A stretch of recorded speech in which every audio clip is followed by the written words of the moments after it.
যারা পেঁপের তরকারি খেতে একদমই পছন্দ করেন না বা বুঝতেই পারেন না কাঁচা পেঁপে দিয়ে কিভাবে কি করে খাওয়া যায়, তাদের জন্য আমার আজকে খুবই সিম্পল একটা রেসিপি, ঘরে থাকা খুবই সামান্য মশলা উপকরণ দিয়ে আজকের রেসিপিটি আমি তৈরি করে দেখাচ্ছি। আশা করি আমার পুরো ভিডিওটি জুড়ে আপনারা থাকবেন আর আপনাদের কাছেও ভালো লাগবে।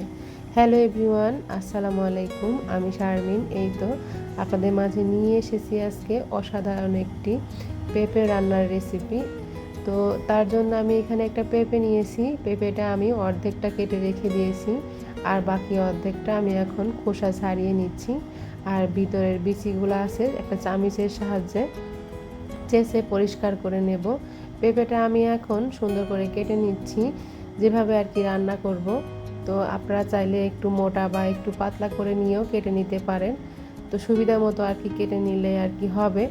অনেক সময় দেখা যায় বাজার থেকে পেঁপে আনার পরে বুঝতেই পারি না কিভাবে কি দিয়ে খাওয়া যায় আর কি। একটু যদি চিন্তা করি, বুদ্ধি খাটিয়ে ঘরে থাকা খুবই সাধারণ উপকরণ দিয়ে যদি রান্না করা যায় পেঁপেটা, তাহলে কিন্তু মাছ মাংসের স্বাদটা কিন্তু হার মানাবে। তো যাই হোক, এই তো পেঁপেটা কিন্তু আমি এখন এখানে কিউব কিউব করে কেটে নিচ্ছি। পেঁপেটা পুরোটা কেটে নেওয়ার পরে কিন্তু ধুয়ে পানি ঝরিয়ে রেখে দেব। আর সিক্রেট একটা মশলা ব্যবহার করব, যে মশলাগুলো সবসময় আমাদের ঘরেই থাকে। আর এখন যেহেতু গরমের দিনের বেস্ট একটা খাবার কিন্তু পেঁপের তরকারি। শরীর মন সবই কিন্তু ঠান্ডা রাখে। তো পেঁপেটা কিন্তু আমি কেটে ধুয়ে নিয়েছি, আর এখন আমি এখানে একটা মশলা রেডি করছি। এর জন্য আমি এখানে নিয়েছি হাফ চামচ করে আস্ত ধনিয়া জিরা, আর সাথে নিয়েছি কয়েকটা বাদাম।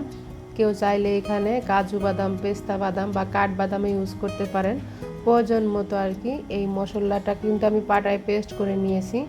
সাথে নিয়েছি 3টা ডিম। 3টার জায়গায় কিন্তু 2টা ডিমও ব্যবহার করা যেতে পারে। এতেও কিন্তু তরকারি রান্নাটার স্বাদ কোনো অংশে কমবে না। একটু লবণ দিয়ে আমি ফেটিয়ে নিয়েছি। আর এখন চুলায় একটা প্যান বসিয়ে দিয়ে পরিমাণ মতন তেল দিয়ে আমি এখন ডিমটা ভেজে রেখে দেব। তো ডিমটা আমি যেভাবে ভাজি করি ওভাবে আর কি ভেজে নিচ্ছি। কেউ চাইলেও কিন্তু এখানে স্ক্রাম্বল করে নিতে পারেন ডিমের। তো আমি এখানে ডিমটা আজকে মানে আস্ত করে ভেজে তারপর কেটে রান্না করব আর কি।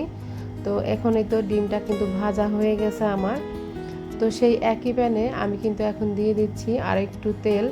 তো তেলের পরিমাণটা কিন্তু খুবই কম লাগবে পেঁপে রান্নার রেসিপিতে। অ্যাড করে দিচ্ছি হাফ চা চামচের মতো লবণ, আর হলুদ দিয়ে দিচ্ছি সামান্য পরিমাণ। তো দেওয়ার পরে পেঁপেটা কিন্তু আমি এখন ভেজে নেব 5 থেকে 6 মিনিট।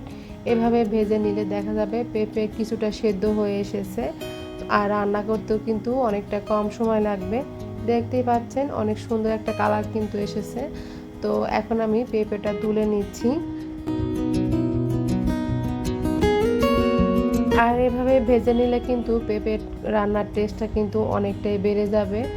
তো চেষ্টা করতে হবে একটু ভেজে নেওয়ার জন্য। কেউ চাইলে কিন্তু কাঁচাটা সরাসরি রান্না করতে পারেন। তো এখন যে তেলটা ছিল এই তেলের মধ্যে আমি এখানে দিয়ে দিলাম একটা তেজপাতার অর্ধেক অংশ, সামান্য একটু দারচিনি, আর 4 থেকে 5টা গোলমরিচ। কেউ চাইলে এখানে গোলমরিচটা স্কিপ করতে পারেন। আর দিয়ে দিচ্ছি এখানে পরিমাণ মতন পেঁয়াজ। তো দেওয়ার পরে এখানে পেঁয়াজটা একটু লাল লাল করে ভেজে নিয়েছি। সাথে দিয়ে দিচ্ছি হাফ চা চামচ করে আদা এবং রসুনের পেস্ট। তো দেওয়ার পরে এই যে মশলাটা আমি কষিয়ে নেব কাঁচা গন্ধটা চলে যাওয়া পর্যন্ত। এরপরে আমি অ্যাড করে দিচ্ছি একটু পানি। তো পানি দিয়ে আর একটু কষিয়ে নেব, আর সাথে দিয়ে দেব রেগুলার যে আমরা মশলা খাই সেটা। এখানে দিয়ে দিচ্ছি মরিচ গুঁড়া 1 চা চামচের মতন পরিমাণ, আর হাফ চা চামচ দিয়ে দিচ্ছি হলুদ গুঁড়া। এটা দিয়ে মশলাটা আমি কষিয়ে নেব। তার সাথে অ্যাড করে দেব যে মশলাটা আমি পেস্ট করে রেখেছি সেটা আর কি।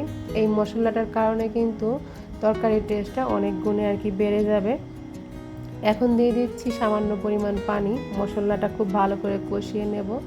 যত ভালো কষানো হবে মশলাটা, এই তরকারি রান্নার টেস্টটা কিন্তু বেড়ে যাবে। তো এখন আমি এখানে মশলা কষিয়ে নেওয়ার পরে পেঁপে দিয়ে দিচ্ছি। তো পেঁপে দিয়ে কিছুটা সময় আমি নাড়াচাড়া করে নিয়েছি, 4 থেকে 5 মিনিটের মতো কষিয়ে নেব। এরপর আমি দিয়ে দিচ্ছি যে মশলার পেস্ট করে রেখেছিলাম কিছুটা পানি, সেই পানিটা আমি এখানে দিয়ে দিচ্ছি। তো কিছু সময় রান্না করার পরে দেখা যাবে যে বাকি অর্ধেকটা কিন্তু সেদ্ধ হয়ে যাবে। এখন আমি ঝোলের জন্য একটু পানি অ্যাড করে দিচ্ছি। তো খুবই কম পরিমাণে পানি দেবো আমি এখানে। একটু মাখো মাখো করে রান্না করলে কিন্তু খেতে বেশি ভালো লাগবে এই পেঁপেটা। সাথে দিয়ে দিচ্ছি 4 থেকে 5টা কাঁচামরিচ।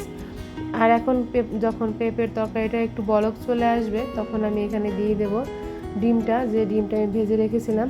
আমি কিন্তু এখানে পিস পিস করে কেটে রেখেছি, সেটা দিয়ে দেব। এরপরে আমি রান্না করে নিচ্ছি আরও 4 থেকে 5 মিনিট।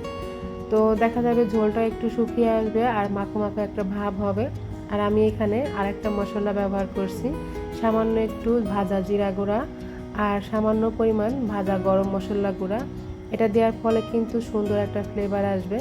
তো মশলা দিয়ে কিন্তু আমি আরেকটু বলক তুলে নিয়েছি। আর এই তো রান্নাটা কিন্তু আমার এখন কমপ্লিট হয়ে গেছে। কেমন লাগলো আমার আজকে সিম্পল পেঁপে রান্নার রেসিপিটা? অবশ্যই ভালো লাগলে চ্যানেল সাবস্ক্রাইব করবেন আর লাইক কমেন্ট করবেন। আমি আজকে এখান থেকে বিদায় নিচ্ছি। সবাই ভালো থাকবেন। আল্লাহ হাফেজ।